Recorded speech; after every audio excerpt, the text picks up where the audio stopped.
Hello students, स्वागत है आपका हमारे प्यारे चैनल क्लास टीचर में, जहां हम आपको कराने वाले हैं क्लास 9th और 10th की कंप्लीट फिजिक्स एंड केमिस्ट्री। हमने क्लास 9th के चैप्टर नंबर 8 के 12 लेक्चर कंप्लीट कर लिए हैं। आज के लेक्चर में हम इक्वेशन ऑफ मोशंस की डेरिवेशन करने जा रहे हैं बाय ग्राफिकल मेथड। तो स्टार्ट करते हैं आज का लेक्चर। तो आज का टॉपिक है ग्राफीय विधि से गति के समीकरण का निगमन। तो यहाँ पर मैंने तीनों गति के समीकरण लिख दिए हैं। फर्स्ट गति का समीकरण होता है v equals to U plus A T. Second गति का समीकरण होता है s equals to U T plus half A T square. Third गति का समीकरण होता है v square equals to U square plus 2as। तो आज हम तीनों गति के समीकरण को ग्राफीय विधि से निगमित करके दिखाएंगे, यानी ड्राइव करके दिखाएंगे। तो स्टार्ट करते हैं। तो हम फर्स्ट गति के समीकरण को ग्राफीय विधि से ड्राइव करते हैं। तो मैं पहले से आपको एक की पॉइंट बता दूँ कि तीनों गति के समीकरण वेग समय ग्राफ से ड्राइव होंगे। यहाँ पर विस्थापन समय ग्राफ का कोई भी यूज़ नहीं होगा। तीनों गति के समीकरण वेग समय ग्राफ से ड्राइव होंगे, ये बात आपको याद रखनी है, ये की पॉइंट है। ओके, तो चलिए फर्स्ट इक्वेशन ऑफ मोशन यानी गति के समीकरण को ग्राफीय विधि से ड्राइव करते हैं। यहाँ पर मैंने पहले से वेग समय ग्राफ बना रखा है, क्योंकि मैंने आपको बता दिया था कि तीनों ही गति के समीकरण वेग समय ग्राफ से ड्राइव होंगे।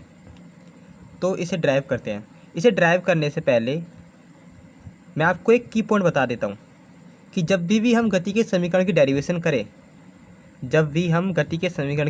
करें, तो हमेशा अपने ग्राफ को जीरो से स्टार्ट ना करें। अब आप कहोगे ऐसा क्यों? तो मैं आपको बता दूं, मैं इसका लॉजिक भी बताऊंगा क्यों जीरो से स्टार्ट नहीं करना है। अगर आपने अपने ग्राफ को जीरो से स्टार्ट किया तो आपने अपने u यानी प्रारंभिक वेग को पहले ही जीरो मान लिया। अगर आपने ऐसा किया तो फिर क्यों ही हम इस फॉर्मूले में u को रखेंगे? अगर आपने u को पहले ही जीरो मान लिया तो इस फॉर्मूले में u का क्या ही काम होगा फिर? लेकिन हमें तो फॉर्मूले में u चाहिए ना, इसलिए हम अपने ग्राफ को जीरो से स्टार्ट नहीं करते हैं, थोड़ा ऊपर से स्टार्ट करते हैं और थोड़ा चढ़ता हुआ ग्राफ बनाते हैं। अब आप कहोगे चढ़ता हुआ क्यों? क्योंकि चढ़ता हुआ ग्राफ इसलिए बना रहे हैं क्योंकि हमें एक्सेलरेशन चाहिए, हमें त्वरण चाहिए, इसलिए हम चढ़ता हुआ ग्राफ बना रहे हैं इसे। ओके, क्योंकि वेग समय ग्राफ का स्लोप हमें क्या देता है? एक्सेलरेशन देता है। ये बात आपको याद है नहीं याद है? तो स्टार्ट करते हैं, इसको समझते हैं आराम से। हमें अपने ग्राफ को ऊपर से स्टार्ट करना है, थोड़ा जीरो से स्टार्ट नहीं करना है और चढ़ता हुआ ग्राफ बनाना है। ये की पॉइंट्स है फर्स्ट इक्वेशन ऑफ मोशन को ड्राइव करने के लिए। तो ये पॉइंट उसका हो गया इनिशियल वेलोसिटी यानी प्रारंभिक वेग, और ये इसकी फाइनल वेलोसिटी यानी अंतिम वेग हो गया इसके मोशन का, समझ लीजिए। इसे मैं v से प्रदर्शित कर रहा हूँ। u से v होने में कुछ समय तो लगा होगा ना। प्रारंभिक वेग से अंतिम वेग में जाने के लिए कुछ ना कुछ तो समय लगा होगा। तो वो टाइम इंटरवल, वो समय अंतराल कितना होगा वो दिखा देता हूँ मैं। ये होगा वो समय अंतराल यहाँ से यहाँ तक का। फर्स्ट गति के समीकरण को निकालने के लिए, फर्स्ट गति के समीकरण को ड्राइव करने के लिए हमें वेग समय ग्राफ का स्लोप निकालना पड़ेगा। अब आप कहोगे स्लोप कैसे निकाले? स्लोप यानी थीटा। तो आपको यहाँ पे ये ट्रायंगल दिख रहा होगा, तो इसका थीटा आराम से ज्ञात कर सकते हैं। अभी थीटा कैसे ज्ञात होगा? स्लोप का फॉर्मूला आप जानते हैं। स्लोप का फॉर्मूला क्या होता है? tan theta. स्लोप यानी अगर मैं आपसे कहूँ स्लोप निकालो, तो मैं आपसे कह रहा हूँ ये थीटा निकालो। थीटा यानी tan थीटा निकालो। तो tan थीटा का फॉर्मूला क्या होता है? लंब बट्टे आधार। यही तो होता है फॉर्मूला इसका, लंब बट्टे आधार। तो यहाँ पर इस ट्रायंगल में लंब क्या होगा? पहले इस ट्रायंगल का मतलब इस ग्राफ का नामकरण कर देते हैं, इसको नाम दे देते हैं कुछ। ये O हो गया, समझ लीजिए। इसे मैं A बोल दे रहा हूँ, इस पॉइंट को मैं V बोल दे रहा हूँ, इस पॉइंट को मैं C बोल दे रहा हूँ और इस पॉइंट को मैं D बोल दे रहा हूँ। ये मैंने NCERT के तरीके से मैंने इसे नाम दे दिया है, समझ लीजिए। अब इसका लंब क्या होगा? इस ट्रायंगल का लंब क्या होगा? ये BC लंब होगा इसका, और आधार क्या होगा? AC इसका आधार हो जाएगा। यही तो होगा ना। तो स्लोप निकालते हैं। इसका लंब क्या हो जाएगा? BC इसका लंब हो जाएगा और इसका आधार हो जाएगा AC, BC अपॉन AC। मैंने आपको पहले ही बता रखा है कि वेग समय ग्राफ का स्लोप हमें एक्सेलरेशन देता है, यानी त्वरण देता है, त्वरण। तो मैं स्लोप की जगह पे त्वरण लिख सकता हूँ, एक्सेलरेशन लिख सकता हूँ, क्योंकि आप लोग जानते हैं ना वेग समय ग्राफ का स्लोप हमें क्या देता है? त्वरण देता है। तो A हमने लिख दिया, इसकी जगह पे स्लोप की जगह पे हमने A लिख दिया। अब BC को कैसे लिख सकते हैं? बी सी को हम यू नहीं लिख सकते, वी डी अब माइनस सी डी। सोचिए बी सी को हम यू भी तो लिख सकते हैं, V D minus C D, B D minus C D. सोचिए जरा देखिए, बी सी को अगर हम बी डी में से हम सी डी को घटाएंगे तो बी सी तो आएगा, बी डी में से सी डी को घटाएंगे तो बी सी आएगा या नहीं आएगा, सोचिए। अब ए सी की जगह पे हम क्या लिख सकते हैं, ए सी देखिए ओ डी के इक्वल है, ए सी किसके इक्वल है, ओ डी के इक्वल है, तो ए सी की जगह पे हम ओ डी लिख देंगे, ओ डी। अब यहाँ पे वैल्यू डाल देते हैं इनकी। बी डी की जगह पे हम क्या वैल्यू लिखेंगे, बी डी किसके इक्वल है, वी के इक्वल है। देखिए वी डी किसके इक्वल है, वी के इक्वल है, तो बी लिख देते हैं यहाँ पे। और सी डी किसके इक्वल है, सी डी यू के इक्वल है, तो वी माइनस यू हो जाएगा। और ओ डी क्या है, टी है, टाइम, तो टाइम लिख देते हैं यहाँ पे। अब देखिए इक्वेशन ऑफ मोशन बनता हुआ दिख रहा है यहाँ पर। इस टी को इनटू कर देते हैं ए से, मैं से यहाँ करके दिखा रहा हूँ, तो ये हो जाएगा A T is equals to V minus U. Okay, इस u को यहाँ भेज देते हैं, जैसे u प्लस में चले जाएगा यहाँ पर, तो u प्लस ए टी हो जाएगा इज इक्वल्स टू वी। अब हम इसे बड़े आराम से ये लिख सकते हैं, v is equals to U plus A T. तो आई होप ये आपको समझ में आया होगा, अगर आपको नहीं समझ में आया तो इसे दोबारा रिपीट कर लीजिएगा। तो चलिए सेकंड इक्वेशन ऑफ मोशन को यानी गति के समीकरण को ड्राइव करते हैं। तो इसमें भी वही की पॉइंट रहेगा कि हमें अपने ग्राफ को जीरो से स्टार्ट नहीं करना है, हमें अपने ग्राफ को थोड़ा ऊपर से स्टार्ट करना है। क्योंकि अगर हमने अपने ग्राफ को जीरो से स्टार्ट किया तो फिर फॉर्मूले में यू क्यों ही आएगा। फिर अगर हमने पहले ही अपने यू यानी प्रारंभिक पहले ही हमने अपना जीरो मान लिया तो फिर फॉर्मूले में यू क्यों ही आएगा। हमें तो अपने फॉर्मूले में यू चाहिए ना, इसलिए हमें अपने ग्राफ को जीरो से स्टार्ट नहीं करना है, थोड़ा ऊपर से स्टार्ट करना है।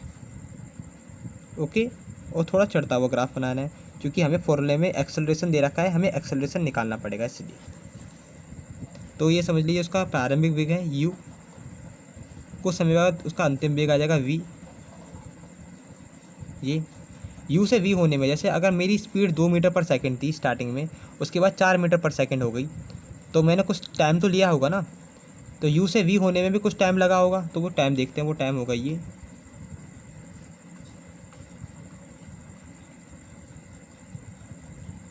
हमें सेकंड इक्वेशन ऑफ मोशन की डेरिवेशन के लिए हमें वेग समय ग्राफ का एरिया निकालना पड़ेगा। तो एरिया कैसे निकालेंगे इसका, ये किस शेप में दिख रहा है आपको, ये ग्राफ किस शेप में दिख रहा है, आप कहोगे ये ट्रेपेजियम के शेप में दिख रहा है, लेकिन अभी के समय पे हम इसे 2 टुकड़ों में तोड़ देंगे इस ग्राफ को। एक तो आपको ट्रायंगल दिख रहा होगा और एक आपको रेक्टेंगल दिख रहा होगा, एक तो आपको त्रिभुज दिख रहा होगा और एक आपको आयत दिख रहा होगा। इन दोनों के क्षेत्रफल को याद करके हम इन दोनों को जोड़ देंगे तो हमारे second equation of motion drive हो जाएगी। इस तरीके से हम सेकंड इक्वेशन ऑफ मोशन को ड्राइव करेंगे। ये की पॉइंट है, इसे याद रखना पड़ेगा आपको कि सेकंड इक्वेशन ऑफ मोशन को ड्राइव करने के लिए हमें अपने ग्राफ को 2 पार्ट्स में तोड़ना पड़ेगा। फिर एक पार्ट होगा इसका ट्रायंगल और एक पार्ट होगा इसका रेक्टेंगल। फिर उन दोनों का एरिया निकाल के उन दोनों को जोड़ने पर ये second equation of motion drive हो जाएगी। तो इसे ड्राइव करते हैं। पहले इस ग्राफ को नाम दे देते हैं। ये ओ हो गया, ये ए हो गया, इस पॉइंट को मैंने ए नाम दे दिया, इस पॉइंट को मैंने बी नाम दे दिया, इस पॉइंट को मैंने सी नाम दे दिया और इस पॉइंट को मैंने डी नाम दे दिया। ओके, तो इस ग्राफ का एरिया निकालते हैं। ग्राफ का क्षेत्रफल लिख देता हूँ मैं यहाँ पर, या एरिया बस क्षेत्रफल लिख दे रहा हूँ। ओके, क्षेत्रफल कैसे निकलेगा इसका, त्रिभुज का क्षेत्रफल प्लस आयत का क्षेत्रफल, त्रिभुज का क्षेत्रफल प्लस आयत का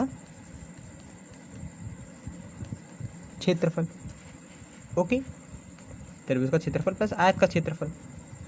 त्रिभुज का क्षेत्रफल का क्या फॉर्मूला होता है, 1/2 बेस इंटू हाइट। आयत के क्षेत्रफल का क्या फॉर्मूला होता है,